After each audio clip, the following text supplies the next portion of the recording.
What's up mga kasenyor at mga katransport? Magandang araw sa inyong lahat.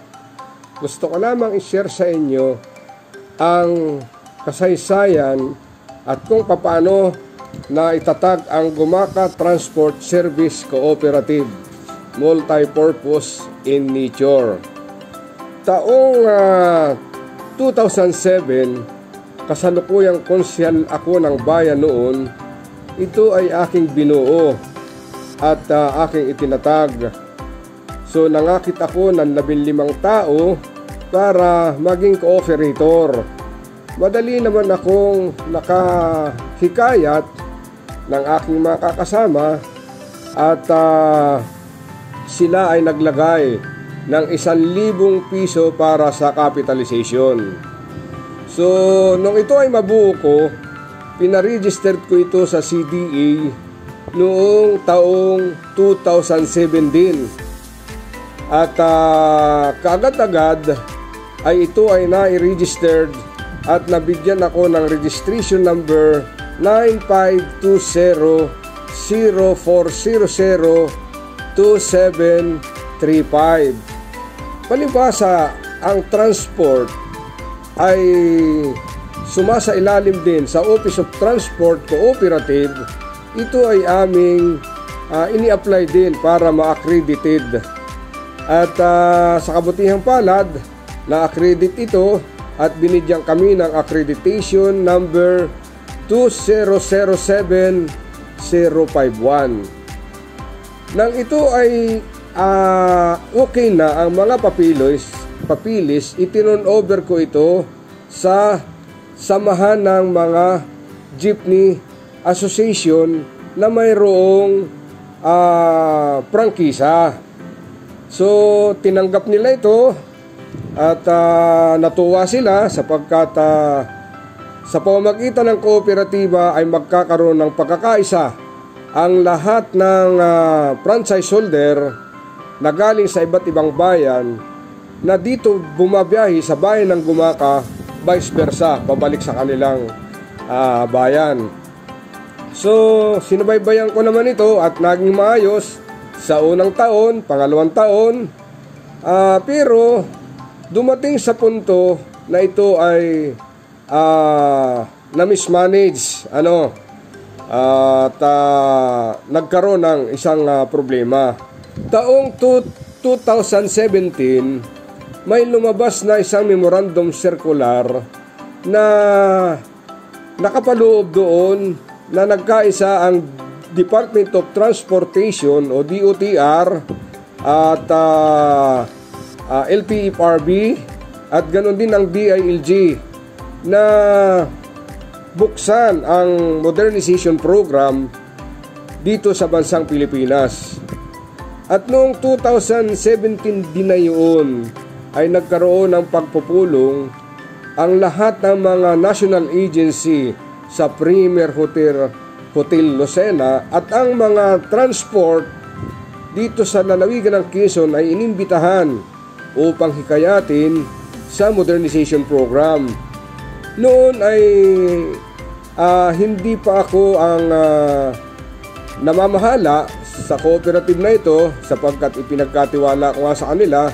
At doon ko rin natuklasan simula sa Cooperative Development Authority ng lungsod ng Lucena o ng probinsya ng Quezon na ang Gumaca Transport Service Cooperative pala ay napakarami ng violation. So, ang rekomendasyon sa akin, nung kausapin ko yung cooperative specialist, ay mag-file na ako ng bankruptcy. So, masakit sa aking kalooban bilang founder na ito ay mawala na lamang na parang bula. So, kinausap ko yung cooperative specialist na yun, lalawigan ng Quezon, na sir, kaysa naman ito isara ko at napakahirap magbuo ng cooperative transport. Tapos ngayon ay may modernization program pa tayong haharapin, ay gusto kong sumali diyan. Tulungan mo na lang ako, papaano malilinis o mawawala ang violation ng Gumaca Transport Service Cooperative. Sabi sa akin, isa lang ang paraan dyan, magpalit ka ng Board of Director at Management. So, yun, medyo ako nag-isip sapagkat isang malaking hamon na naman ito. At doon ko rin natuklasan na marami ng kumalas na mga miyembro na galing sa iba't ibang bayan dito sa Gumaca Transport Cooperative dahil nga sa mismanagement na. So may natirang 11 miyembro na nagbuhat sa Katanawan, Gumaca vice versa ang biyahe. Sila ay nagpakatatag. So awa ng Diyos, noong panahon na yon, 2019, naisayos ko ang kooperatibang ito. Nagpalit ako ng Board of Director, Staff and Management.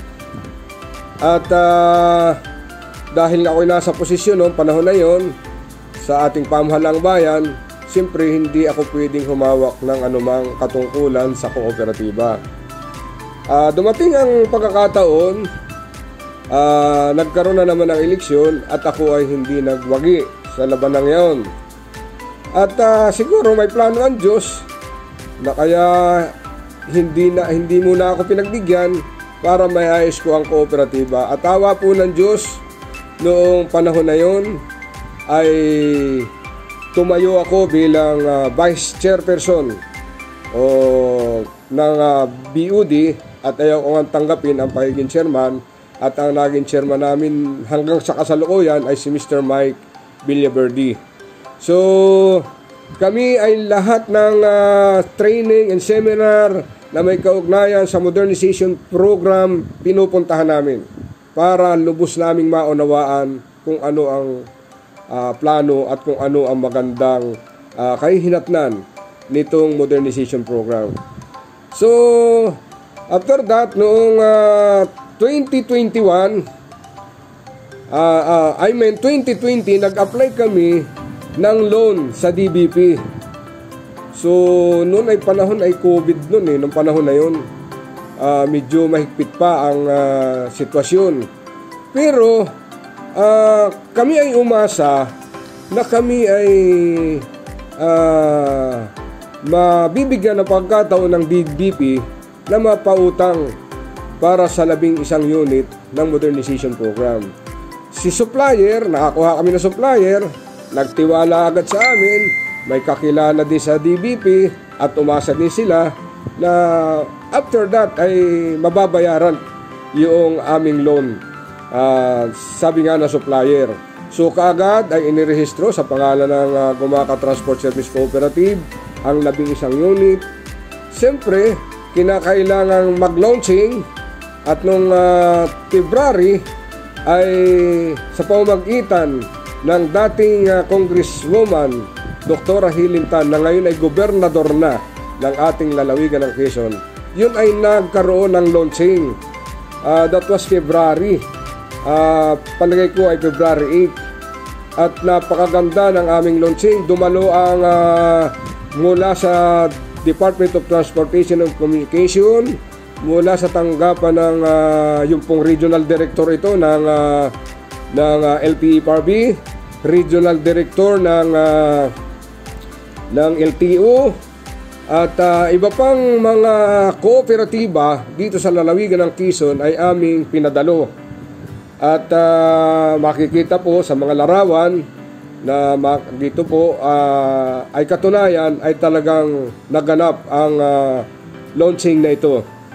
Subalit, bago i-release yung tinatawag naming LOG, yung loan approval guarantee, ay nagbaba po ng memo ang presidente ng DBP simula sa national na hinihinga na kami ng requirement tungkol sa local road plan. Ito po ang malungkot. Noong pong panahon na yon ay hindi pa nakakabuo ang probinsya ng local road plan. Ang nangyari ay nagkaroon kami ng problema. Pero bago po dumating, kami po ay naghintay. At sa amin pong paghihintay, nagkaroon po kami ng dry run. Ipinasada po namin ang 11 unit Gumaca Katanawan, vice versa, 50% pa lamang po ang ang passenger dahil sa COVID. Pero ang ganda po ng return of investment sa amin. Talagang kumikita. Kaya po talagang kami ay naingganya. Kaya lamang dumating na po yung 14 days ay tumawag na po sa amin ang supplier na pansamantala ay itigil na namin ang aming dry run dahil hindi sila mababayaran ng DBP dahil po sa local route plan. So itinigil po namin yun, pasada. Pansamantala, in-standby po namin do sa Akasyan Hotel. Pero nung tumagal po ang 10 araw sa pangangalaga namin, nagdesisyon na po ako na ito po ay ibalik na sa supplier. Bagaman at nasa pangalan na ng Gumaka Transport Service Cooperative, ay wala po kami magagawa. Baka pag ito ay nasira, ay kami ang singilin at pagbayarin. Wala rin naman pong magagawa si supplier dahil hindi rin po namin kasalanan dahil umasa rin sila at nagtiwala sa DBP. So, isang nakakalungkot na pangyayari sapagkat marami na po kaming nabigyan ng trabaho ay biglang naglaho. Pero hindi po ako nasiraan ng loob. Hindi po nasiraan ng loob ang aking chairman. Patuloy kaming lumaban sa hamon at patuloy po kaming dumadalo sa mga training and seminar na may kaugnayan sa modernization program. Hanggang sa ang gobyerno ay nagbigay na ng pagpapasya na ang lahat ng cooperative bank ay binigyan na ng pagkakataon na sumali sa pagbibigay ng pagkakataon sa mga kooperatiba na mag-release ng pondo. So natuwa po kami dahil hindi na kailangan dito sa mga cooperative bank ang local route plan. So nag-apply po kami ni chairman. Unang-una ay doon po sa napakalayong lugar sa Bigan. Mayroon po kaming isang cooperative bank doon na pinag-applyan. Sad to say, hindi rin po kami nagkaigi, pero dito po sa Makati nakatagpo kami ng One Co-op Bank. Diyan po namin ipinasok ang loan. At good news po sa ating mga katransport. Ano po, na-approve po nang magpasok kami ng loan ay taong 2022 June 8 June 8. And blessing po June 23 this year 2003 na-approve na po yung aming loan. Kaya tuwan-tuwa po ako, ang inyong lingkod, lahat ng operator, lahat ng mga mananakay na matagal na naghihintay dito po sa modern jeep na ito. Palagay ko po by September aarangkada na po uli ang modern jeep mula Gumaka hanggang Katanawan, vice versa. Abangan po ninyo ito mga kasenyor, mga katransport, lahat po ng mga tatangkilik dito sapagkat ito po ay komportable, ito po ay air condition, mayroon pong speed limiter, hindi po pwedeng pabilisin ito, may hangganan at komportable po talaga sapagkat napakaganda po ng unit na inyong masasaksihan. So abangan po ninyo mga kasenyor, mga katransport, mga magiging pasahero namin. Malapit na po, malapit na sapagkat pinaplansa na lamang po ang lahat ng mga dokumento para ito po ay maayos na. Yung pong supplier is inire-registered na sa LTO sa pangalan po ng Gumaka Transport Service Cooperative. At pagkatapos po niyan ay yun na, dadalhin na po uli dito sa bayan ng Gumaka. At sana po sa pamamagitan po ng ating mahal na gobernadora Dr. Helen Tan at mahal na Congressman Attorney Mike Tan ay magkaroon uli ng relaunching ang naantala noong proyekto ng Gumaka Transport Service Cooperative. Abangan po ninyo mga katransport, mga magiging mga pasahero. At dito po sa channel na ito, i-subscribe po ninyo ito, i-like at i-share. At araw-araw po, malalaman po ninyo ang mga pagbabago at papalapit ng PUBMP, Public Utility Vehicle Modernization Program.